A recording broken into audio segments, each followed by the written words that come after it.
playground of Europe, top of Europe என்று ஆங்கிலத்திலும் ஐரோப்பாவின் தொட்டில் என்று தமிழிலும் செல்லமாக அழைக்கப்படுகின்ற சிங்கார தேவதைக்கு பெயர் சுவிட்சர்லாந்து என்கிற நாடாகும்.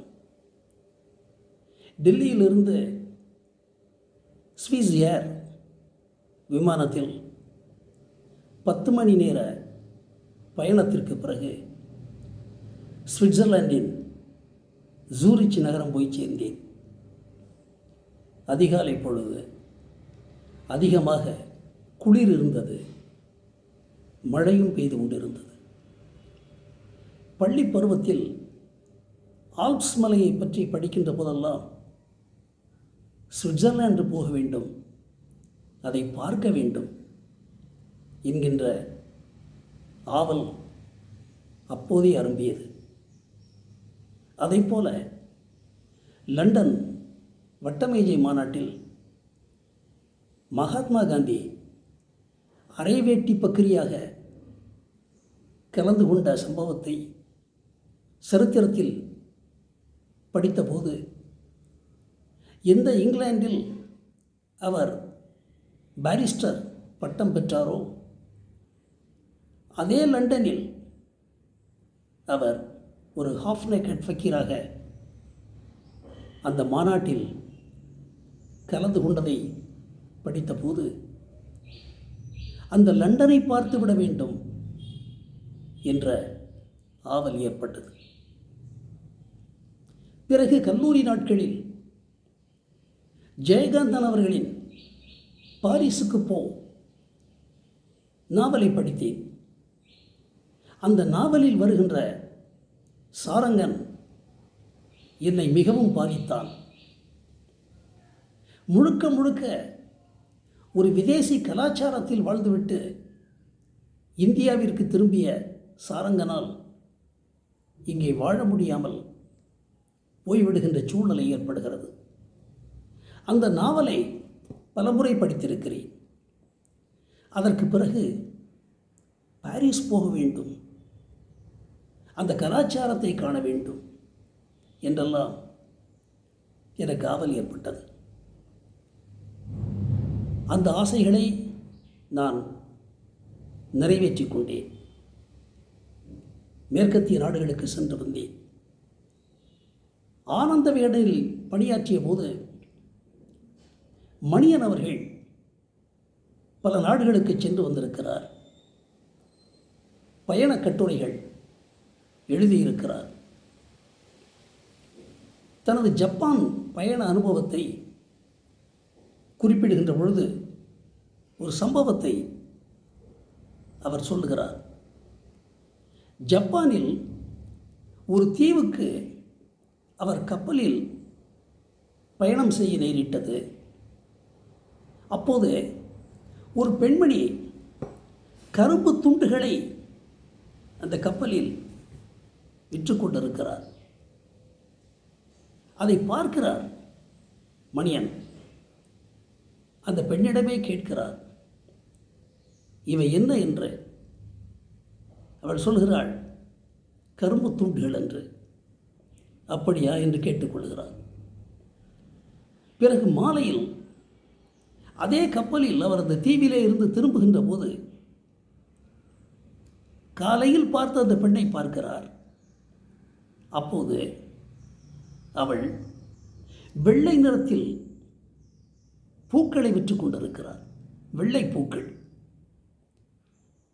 உன்னைத்தானே அம்மா நான் காலையில் பார்த்தேன், அப்போது கரும்பு விற்றாயே, இப்போது இது என்ன பூக்கள் போல இருக்கின்றன என்று வினவிய போது, ஆமாம் ஐயா, விற்றது போக மீதி இருக்கின்ற கரும்பு துண்டங்களை ப்ராசஸ் பண்ணி இப்படி பூக்களாக செய்து விற்று கொண்டிருக்கிறேன் என்று அவள் பதில் சொல்கிறாள். உழைப்பிற்கு பெயர் போனவர்கள், சுறுசுறுப்புக்கு பெயர் போனவர்கள் ஜப்பானியர்கள். அந்த ஜப்பானியர்களைப் போலவே தெற்காசிய நாடான சிங்கப்பூரில் மக்கள் சுறுசுறுப்பாக இருக்கிறார்கள், உழைப்பாளிகளாக இருக்கிறார்கள். அதை நான் நேரிலே பார்த்தேன். சிங்கப்பூரில் பொது இடங்களில் எவருமே புகைப்பிடிப்பதில்லை. அதற்குரிய இடங்களில்தான் அவர்கள் புகைப்பிடிக்கிறார்கள். சிங்கப்பூரை போலவே எல்லா ஐரோப்பிய நாடுகளும் இருக்கின்றன. சிங்கப்பூரை போலவே எல்லா ஐரோப்பிய நாடுகளும் மக்கள் ஆக்டிவாக இயங்கிக் கொண்டிருக்கிறார்கள். ஐரோப்பியர்கள் தங்களுடைய நாய்களை வீட்டு பிள்ளைகளைப் போல பாதுகாப்புடன் வளர்க்கிறார்கள். அதை நான் பாரிஸிலும் பார்த்தேன், லண்டனிலும் பார்த்தேன், ஏன் சுவிட்சர்லாந்திலும் அதைத்தான் பார்த்தேன்.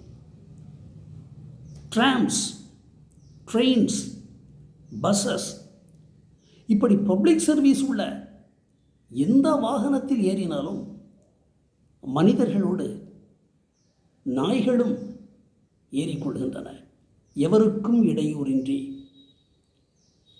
ஐரோப்பியர்கள் தங்களுடைய கைகளில் ஒரு மேட் வைத்துக் கொள்கிறார்கள்.